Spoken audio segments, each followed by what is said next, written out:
everybody, welcome back to another video. So today we're going to be talking about budgies. Now you guys are probably wondering, why are you talking about budgies? You don't even have a budgie.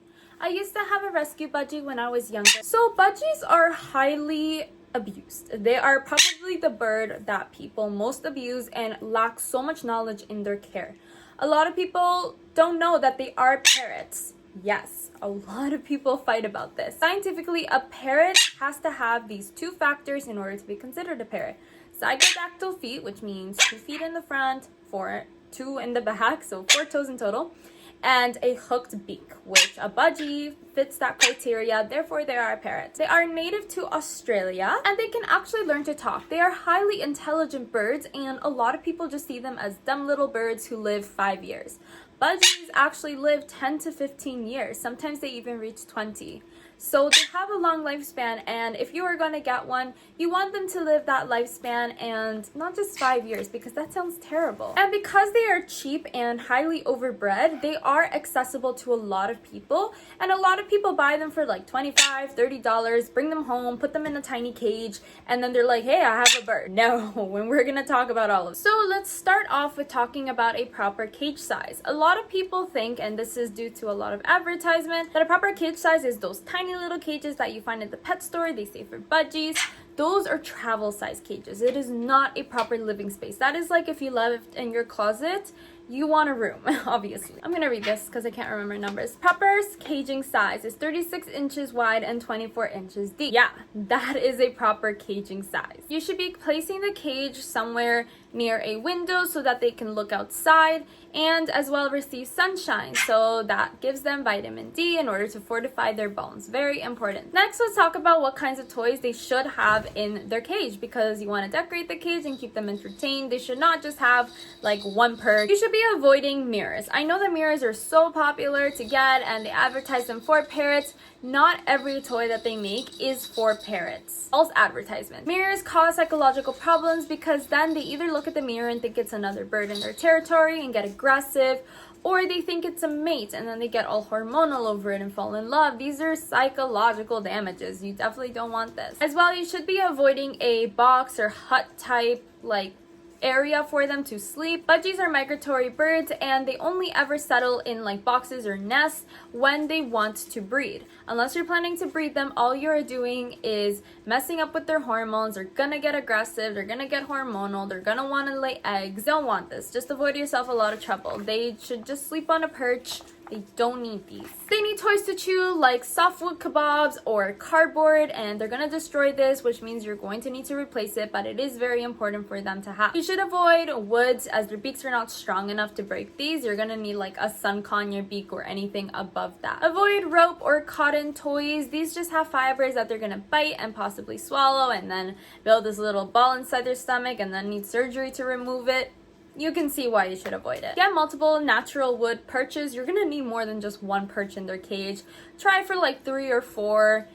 See how the cage is working out, decorate it. And the cage size I gave was just a minimum. You definitely can go for something bigger. You should rotate their toys every 1 to 2 weeks, and you should switch out some toys, put in some new ones. This keeps them entertained and interested in the toys. Budgies as well are ground foragers, which means if you're going to be placing their food and water bowl, it should be lower because that's where they naturally are going to go to look for food. You should not be buying those plastic containers. Those are just going to harvest bacteria and they're not sanitary. You should be cleaning the bowls every single night. Therefore, you're going to need stainless steel bowls. They are more expensive, but you need to understand that when you get a bird, you are going to have to drop some expenses. They're not cheap animals to have. Next, let's talk about their diet. So a lot of people seem to understand that their primary diet is seeds.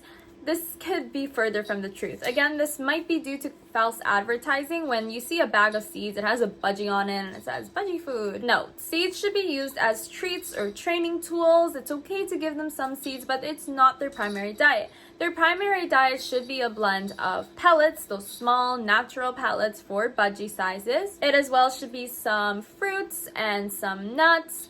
As well, you want to give them vegetable chop. If you're not sure what vegetable chop is, please check out my video on, I have a lot of videos if they don't like vegetables, converting them to eat vegetables. But let me just give you a rundown of what are the best vegetables to put in their chop. Because budgies are from a drier climate, they prefer drier food. They don't want any of the wet food that maybe South American birds might prefer. So you want to avoid putting in stuff like peppers or cucumbers in their chop. You can give it to them separately. In their chop, you probably want to add things like broccoli, cauliflower, spinach, kale, different herbs like mint, parsley, basil, carrots, and arugula are good as well. Those are all kind of dry vegetables that aren't going to get mushy and wet. As well, grains are an integral part of their diet, so things like quinoa or barley, these are all good, and you can even mix them up in their vegetable chop. Like any parrot, budgies should be tamed and bonded with. They're not decoration. They're not just to look at them all pretty inside a cage and be like, hey, look, I have a budgie. You can tame them, you can hold them, you can pet them, you can have them with you on your shoulder. They are such beautiful, kind pets. You just need to put in the time for this. Please understand that taming them, it's not going to be the first day. You're not going to bond with them the first day. I have a 5-step guide video on taming and gaining trust for your parrot. Please watch this video so you know how to do so. Please watch the video because a lot of people just try to grab them, and this causes a lot of mistrust even from the beginning. So it is a slow step process, and you need to be patient and willing to do so. Like any parrot, you need to give them exercise, and their exercise is flying, which means do not clip their wings. Clipping their wings because you think it's easier to tame them, just give yourself a moment and think, is that really gaining trust?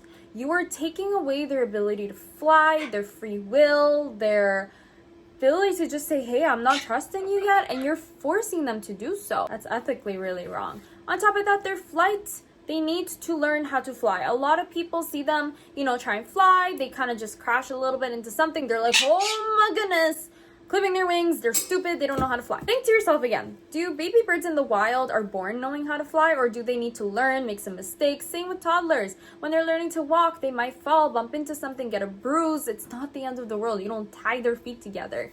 You allow them to keep trying. And when getting them to fly, and I do have a video where I talk more about this on letting them out of their cage for the first time, you need to make the room secure for them. You need to keep them in one room so they learn. Don't let them out like the first day. Give them time to get to know you, their environment, so they don't panic when they get out. Close the windows, their blinds, close the door so they can't accidentally escape, and they can't accidentally smack the window until you're ready to teach them what a window is. Yes, you can teach them this.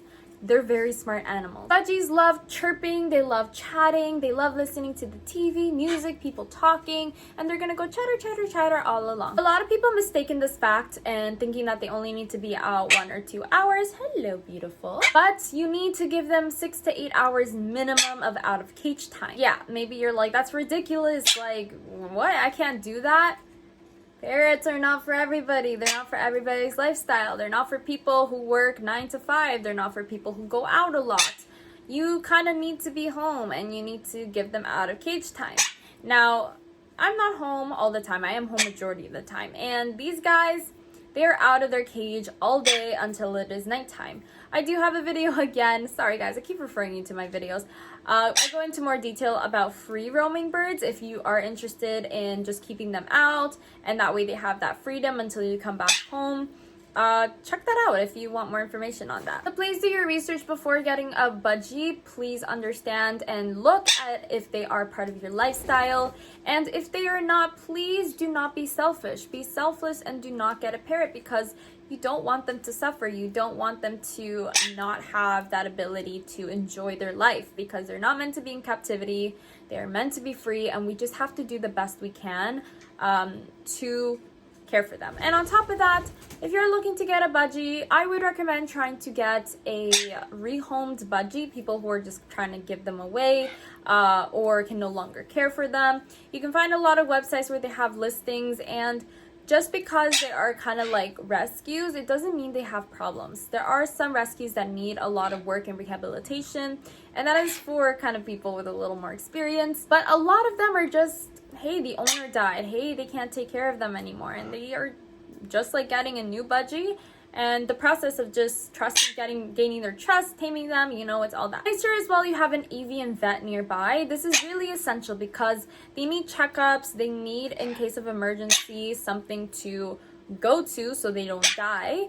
It can be expensive because, again, budgies and parrots in general are expensive pets to own. Bill can come out pretty steep. but it is necessary. They also need their nails trimmed, and not everybody is well versed to do this. For me, I refuse to trim the nails myself. These guys do not stay still in the towel. I bring them to the vet, they trim their nails, they do an amazing job, and I only have to come back like 4 or 6 months later, so it's not like an everyday thing. As well, you need to make sure that their beaks don't overgrow. If they don't have toys to chew, something to grind their beaks on, their beaks will overgrow and they won't be able to eat properly. If they do have an issue with overgrowing beaks, then, or their beak is overgrowing despite the fact that you have all these toys, take them to the vet, they'll grind it down and they will help you out with that. You need regular baths as well, although most budgies just prefer to bathe in their tiny little cold water bowl. Why? I have no idea. Offer them baths and make sure that they are clean. This is a way for them to grow their feathers, for them to keep healthy. Budgies can be very dusty and they have noses on kind of like the outside instead of like the inside. Not using terminology today. So all that dust can like get in their nose and their nose gets stuffed, and then you don't want that to form into anything. So steamy showers, if you bring them into the shower with you, or even with baths, they sneeze that all out and then their nasal passage is clear and you're helping them out to maintain their health. At nighttime, they need 12 to 14 hours of sleep and they should be covered with a blanket so that this prevents them from panicking at night in case they see something move. If they are going to sleep, make sure you don't just keep the lights on, watch TV, do whatever you want inside the same room. Give them that space to get proper sleep. Like, you should be having either a separate room for them or just leave the room altogether. I mean, my birds are in my room, and when it's nap time, I leave the room, or if I'm doing something, I, have my computer in a different corner. I use headphones, like I try and keep quiet. Some things to keep in mind. Body language is very important for you to understand as well, so that you can know when they don't want you to touch them, they want their space, they're about to bite you. So please check that video out as well. As well, the video on puberty and molting versus plucking. I can't cover everything into one video because there's a lot of detail with everything, and, check my channel out in general for a lot of more information and detail. I hope this video helped you guys out. Make sure to give it a thumbs up, hit subscribe if you want to see more of us. Check out our social media links down below, as well as our Etsy shop, and we'll see you guys next time. Bye.